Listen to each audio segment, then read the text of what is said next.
Go. Hello, everyone. Welcome to our podcast, Questioning Media Films. Today we have the producer for Meet Again on our podcast, and we will be asking him some in depth questions about his media film. May you welcome Hugh, the producer for Meet Again. Hello. I'm kind of nervous for being on here, but thank you for inviting me on your podcast. It is an honor. Anyway, let's start off. What type of questions do you have for me? But before we start off, I have another question for you. Okay. Why did you decide to invite me on this media film? I found your film extremely interesting, honestly. Your portrayal of young love, it hit really close to home, knowing that I've been through the same thing. I see. As we all have. But anyways, let's start off with the first question, which is from the audience. How does your media film engage with the audience? The audience is wondering what your answer would be. Wow. Starting off strong. If I were to be honest, I feel like I personally engage with my audience in my media film by flashing many scenes at once. Okay.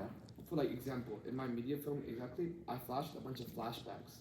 Oh, okay. So they don't get bored or anything, right? Exactly, between the two characters. Okay. So I can hold their attention, but I don't want to get them bored at the same time. All right. Yeah, that makes sense.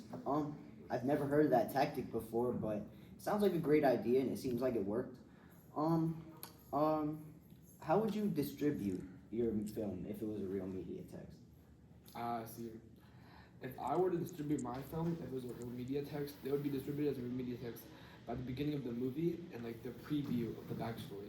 So when I use the clashing between the two characters in their previous flashback, I use that for a preview of the backstory because it's the only intro 2 minutes of the movie. So I use that as a flashback in the short 2-minute film, but also I left it on a cliffhanger between the two characters at the end. Okay.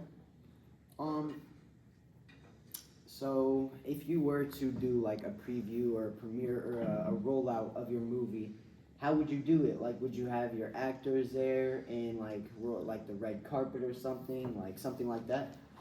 If I'm being honest, I know it's got a lot of hits so far. But if I were to say so myself, I feel to have a preview like that, Yeah. I would announce it on social media, of course, first. Of course. And then I would get the actors there, or I try to get as many actors as I can on the set because they may be busy and everything. Yeah, that's true. I would try my best to get them all on set at one time, do a meet and greet. Yeah, it's true. Just so that the audience can actually interact with your media text in other ways than just watching it. I mean, course, it's yeah. crazy. Anyways, and my final question for you is, how do you think you did with the production on your film?